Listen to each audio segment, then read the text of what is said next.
Hello, and welcome to a three-course meal in graphics programming education. Very excited to be here to give this talk at the Educator Summit at GDC. And yeah, I'll just start with some intros and get right to it. So this is me on a more beardy day. I'm Dan Buckstein, Associate Prof of Game Programming at Champlain College in Burlington, Vermont.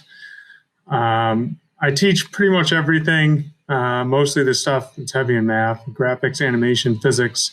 Some people know me as the Quaternion guy here. I just love Quaternions. And my favorite games of all time are Dragon Quest 1 through 6, the best in the series, in my opinion. Super Mario 64 and Banjo-Kazooie.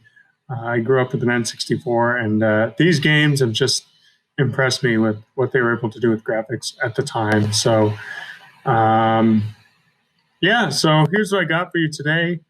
I'm going to tell you a bit about graphics programming at Champlain College, the lesson structure and topic progression from course to course, and a bit about the assignments and how those are set up and what they achieve, the overall career preparation of these courses, and just some things that I've learned and I would like to share with you all to help you improve your courses in graphics. And there might be some tips along the way, just here and there. I like to go on tangents, so and then we'll do some Q&A when I see y'all. Okay, so here's the traditional approach to teaching graphics programming. And it's pretty much the same everywhere I've looked. I've seen many syllabi, and I've even taken courses myself in undergrad. They pretty much start with the old OpenGL, usually immediate mode, maybe move into some modern techniques like retained rendering, buffered rendering, and then we get into some shader programming. Some places that I've seen do it all in one class, or don't really have any separation between these things. And when it comes to research and development, maybe you'll get into that in master's or an advanced degree. Speaking from personal experience, in my undergrad, it was 2 separate courses, but they were both pretty much on the intro engineering side of OpenGL. There was probably a few minutes at best spent on shaders, and everything I know about shaders is pretty much self-taught. And I've been practicing and learning and teaching for about a decade now. So just, that's how I've learned. And I did do an advanced class in master's. That's where I kind of covered ray tracing and stuff like that. But it's pretty standard. And I want my students to be well ahead of where I was back then. So the point of all this is the 3-course meal that was promised, all for undergrads. And that's because, at Champlain College, we're professionally focused. Students don't usually wait to go into a master's. That rarely happens. So all this curriculum is at the undergraduate level. We have 3 graphics courses, hence the 3-course meal. So the first is the shaders appetizer. We do shaders first, and there's a whole course dedicated to that. The second course is the entree of engineering, which is where we get into the renderer architecture and pipelines and techniques. And finally, research and development for dessert, which is where students can kind of specialize in some specific area of the field and innovate. So I want to get into each of these a little more independently and tell you a bit about the progression. So let's do that. Okay, so we'll start with the appetizer, of course.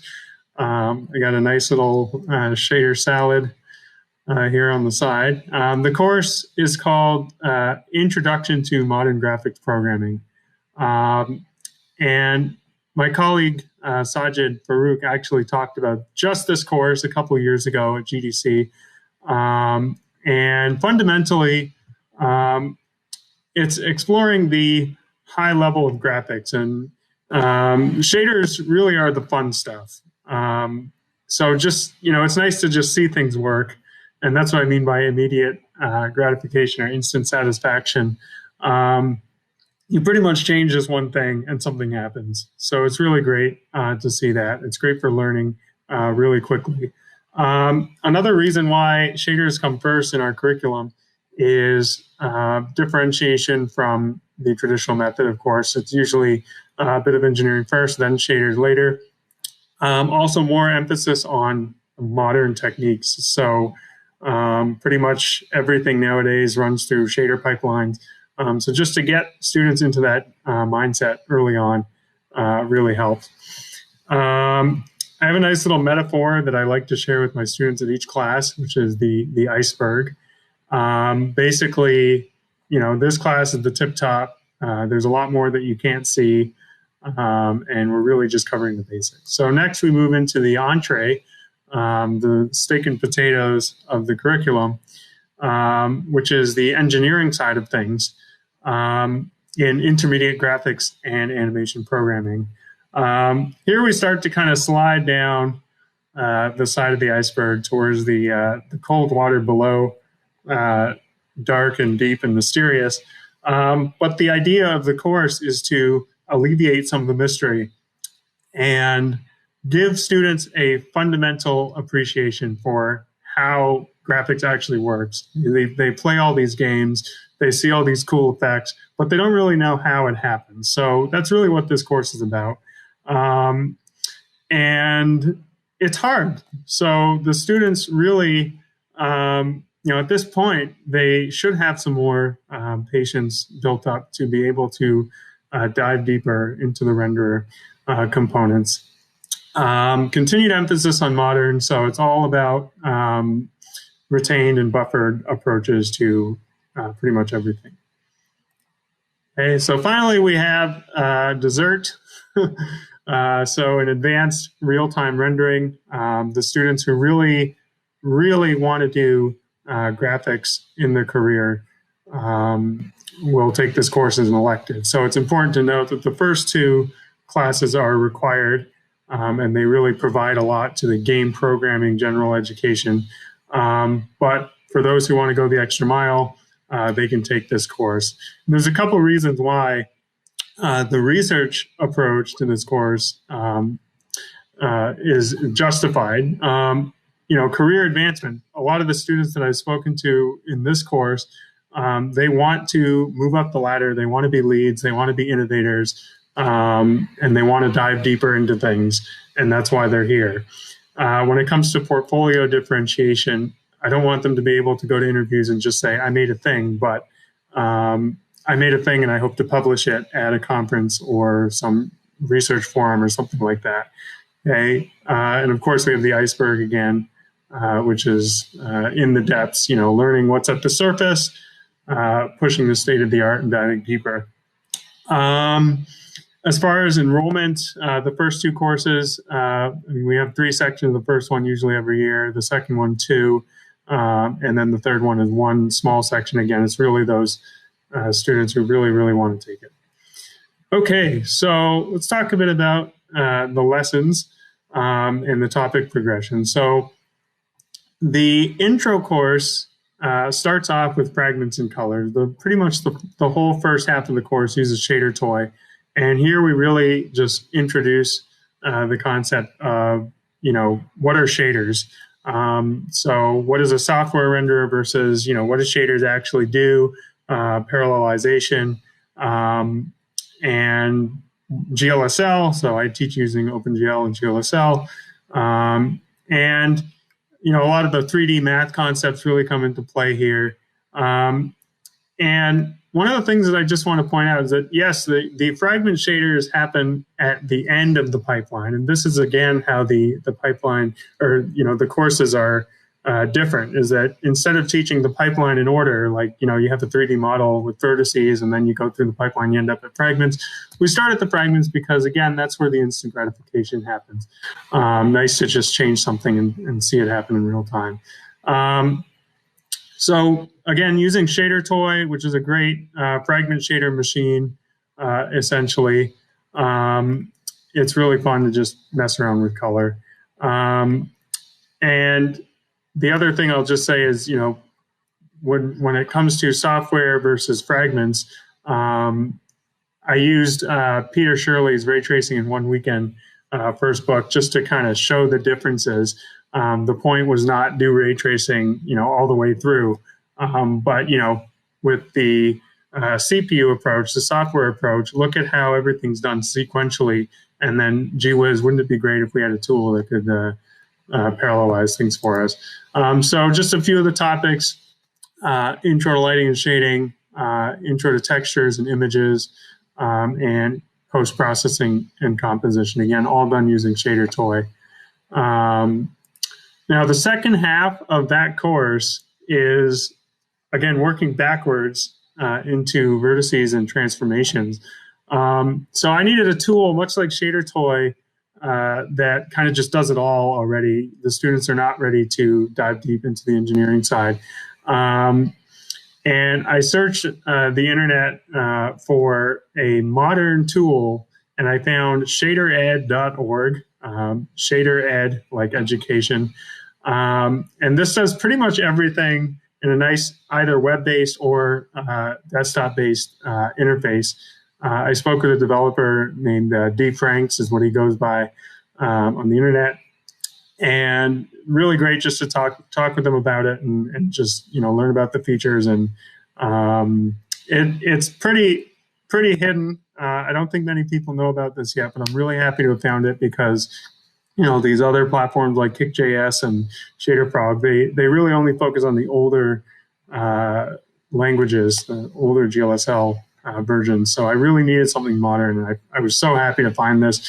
If you hadn't heard of this before, I strongly suggest you check it out, shadered.org. And it helps with all sorts of things like, understanding attributes, variants, uniforms, just the overall vocabulary of shaders, the whole pipeline.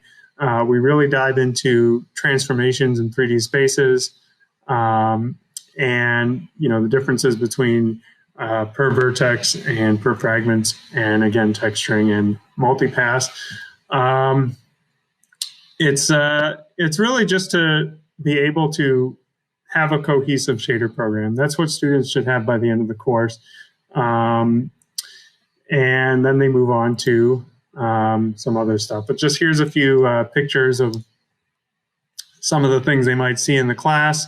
We have multi-light Phong shading up there in the top left, just the ShaderToy interface. And this is stuff that they might see in tutorials as well. I'll get to that. And bloom and per vertex, per fragment shading. Okay, so moving on into the intermediate, this is all about how a renderer works. Okay, so students really need to learn how to use a proprietary framework, rendering APIs.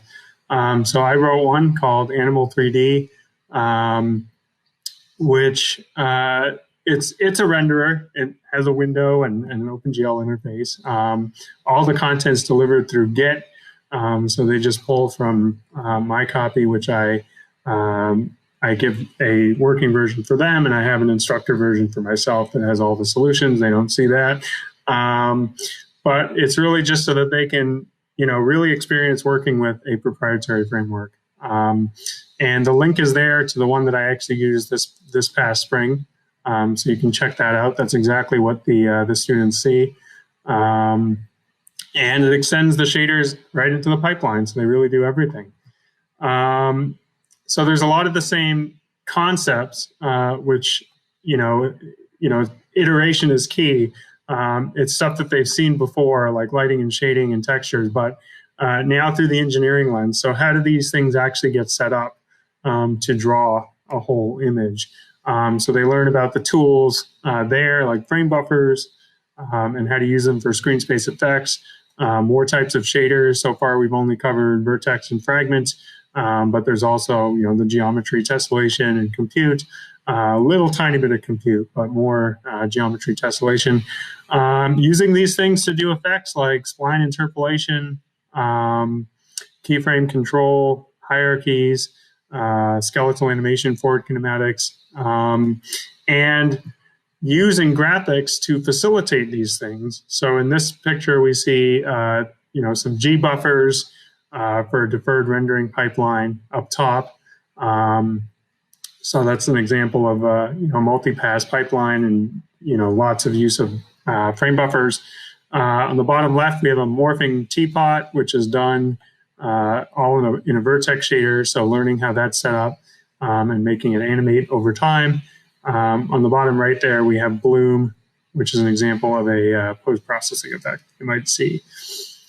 Okay, moving into the advanced.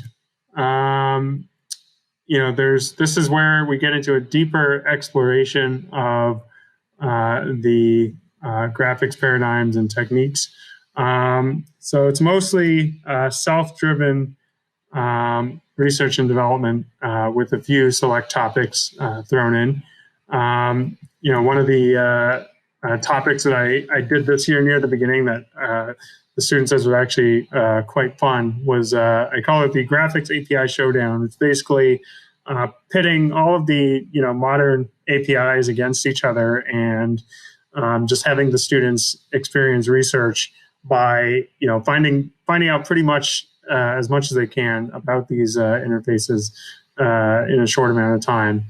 And then we kind of come back and talk about it. So it's really about that, research and learn process. And this kind of inspires them for their project, which I'll get to in a bit.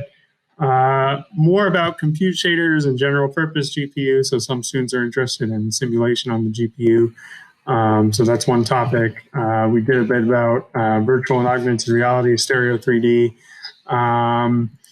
and the mathematics of ray tracing. So just not what is it, but really diving deep into it. And the real point of it is, what is R&D? What is research and development? How might look in industry? How might look in academia? Like I said, we're professionally focused, so these are students who really want to do it in industry. We talk about papers and conferences and how to use LaTeX, and more of that in a minute. So that's pretty much a high-level overview of what the courses are. Now I would like to just jump into the assignments just to give you an overview of those. All of the courses that I teach have pretty much the same assignment categories, but they may take on a different meaning based on the level. In this past year, I taught all three of these courses, so pretty fresh in memory what they were. But generally, we have readings and quizzes.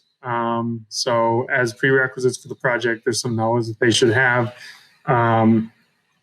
The projects and demos really show off the programming chops, actually get them to do things hands-on. And 3D math, there's also vectors, matrices, and transformations that they have to use. That's basically what graphics is made of.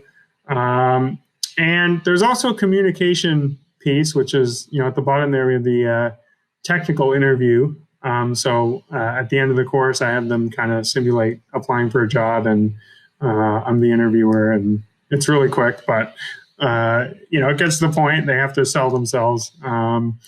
The final project is really their main portfolio piece where they put it all together, everything they've learned into one. Like I said, this is pretty much the same structure for all the courses. It just makes it easier that way, but they have a different flavor based on the level. The quizzes are the only independent thing. I highly encourage paired work, get them talking to each other, have someone to lean on and be able to distribute work. And the other important thing is that all of the in-class activities, so the lessons and tutorials, are centered around these projects, the project and demos. So that's pretty much how it works. Here's an example of a quiz that we might find in intro and intermediate.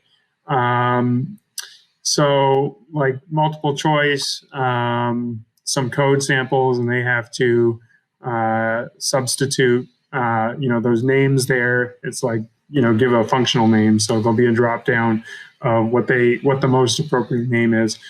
These are really quick. They're probably 15 minutes or so. Everything pretty much comes from the readings or previous classes and materials. So auto grading, if you have Canvas, make use of that auto grading feature. Makes your life easier. For the advanced section, it's a bit more complicated. The quizzes take the form of a technical challenge. So I give them maybe some starter code and a task. So this is kind of like going for a job interview if you're going to get a coding assignment to do in order to be considered. It's not about perfection. I have to iterate this a lot, or completeness. It's really just, show that you know how to think, especially at an advanced course level. You really have to prove that you know the tools and you know how to use them. Okay, so a bit different, takes a little longer to grade, but it's to give them the most realistic experience. So for the projects, this is a bit more distributed in how they work. In the intro course, they are fully guided tutorials. So every step is explained, and they're really around the fundamental concepts. So for example, how does the diffuse coefficient n dot L actually work? And what's the whole point of that? All the components are explained. The math is provided. They just have to convert it into GLSL and see it. So they really have all the steps, and I give them some starter code so that they have something that they can be comfortable with to begin, and then just go. Read the instructions, implement the instructions. That's really the whole point of these assignments. And the in-class activities, like I said, are really helping understand these topics, discussing them, and completing, say the intro or the very introductory steps, just so that they see it coming to fruition, they can really believe in it, and then just jump in. Okay.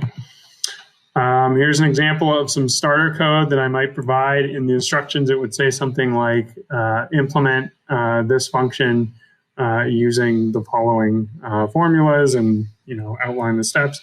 So this would produce just a gradient in the background. This is in Shader Toy. Again, this is the intro class, first half. They might have this as the main with the calc viewport function implemented. So that gives them stuff like the UV, the viewport dimensions. So they don't have to worry about that stuff. They just have all the information and pass it into that calc color function. Anyway, so later on, getting into the vertex side of things, this is in the Shader Ed interface. In class, we'll have some of these diagrams where this is explaining the different spaces and the normal matrix and how that actually comes into being. And it's really nice to be able to just take screenshots of the code as I'm working on it and then write on it, so that I can show the students what what we have, what we're looking for, and then really dive deeper into the problem. So for the intermediate, they're more partially guided tutorials, and students are really they're supposed to fill in the blanks. They have a little less information, but still enough to get them started. So using the framework that I've implemented, they'll have some starter code, and a lot of the stuff comes from the readings and the lessons. Okay, so this is really the reason why engineering happens second. It's because at this point they have to be comfortable with the shaders so that they can spend more time doing the engineering. Okay. The framework is set up so that, like I said, they just pretty much fill in the blanks, but When it comes to setting expectations, the framework that I provided actually has a hot build feature. So they can just plug and play a working demo and see what the end result should look like. But then the code that they start with is not complete. They have to fill it in. Okay. For the advanced, it's really self-guided milestones. Everything contributes to a paper. So they're actually writing something that they could submit to a conference and then present there. So it's pretty sprint-based. Everything is, every couple of weeks they'll come to the table with something that they worked on and present it. Talk about, what kind of progress they made, set expectations for the next sprint. And really it's about building that paper. So the final project itself is a tool that they will use to make their case or run some experiments or something like that. Okay, so this really provides the real-time feedback element as well, and I think they really like that a lot. Okay, so coming up on time here, so I'm just going to proceed. So for career preparation, why is it relevant? So, like I said in the description, I want the students to kind of have an overview of a career's worth of knowledge, domain knowledge, just from these courses alone. At the associate level, they'll probably be expected to write some shaders, explain the algorithms and the fundamentals. At the professional level, actually be able to write the complete pipelines and tools and work in a proprietary framework. And for those who want to climb the ladder, move up to senior lead, they have to be able to push the technology at the company, do some research and innovate.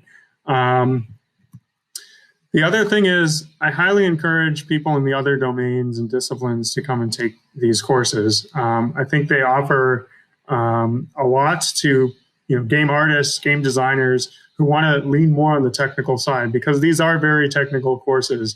And I feel like in those kind of the competition of game art and game design, the people with programming experience really stand out, and especially career relevant programming experience. I think graphics and shaders are relevant to pretty much anyone because they're fun.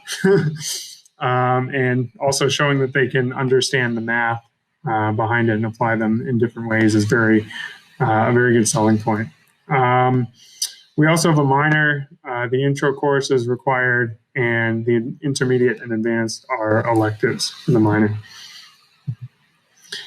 Okay, so just a student actually came up to me and said this. I would not have gotten this job if I hadn't taken this course. It gave me all the math skills that came up in the interview. There's actually a lot of this. You'll thank me later because of how hard it is in the moment. And then when students really see the stuff coming into play in their careers, sometimes they come back and say, thank you. And that's a good feeling to have. I also check in during classes, and I can confirm that the content is appearing during interviews. Students will tell me this, that they nerd out about something they just learned in classes. So timing that is really important as well. Just in general, a rigorous curriculum means better prep for anyone interested in graphics. Okay, so just a couple minutes left here for takeaways. Things that work well for me, definitely tutorials over lectures. Do not spend time lecturing and going through the slides. It's not engaging. You have to show them how to do things, give them the chance to explore. It needs to be very hands-on because that's the nature of the field. My slides are available as readings or summaries of the readings. So I give them my own experience outside of class to help them prepare. And they really have to also do the text readings in order to be fully prepared for the quizzes. Okay. Having the quizzes be dependent on the readings really works because it's an obvious threat to the grade. They tend to not take it seriously if there's no points attached. The pre-built demos really helped. Okay, if you're using a proprietary framework, you really have to put the time into it and make things work ahead of time in a way that they can learn from. I highly recommend doing the work yourself. And there is a difficulty curve that you will have to gauge. So having some starter code, finding the balance of where a good starting point is, and knowing how long it takes you from that point and how long it'll take them is a good thing to evaluate. Things that did not work well,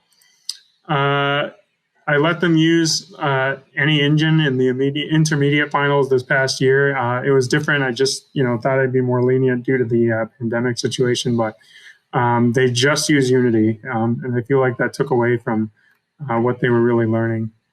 Shader Toy really opens things up to cheating. Unfortunately, there's so many resources on the internet that they can just do these bad habits that they find in just hobbyists, and just look things up. So be aware of the risk. The biggest complaint about my proprietary framework is not enough documentation. So make sure that there are some resources that they can use for those.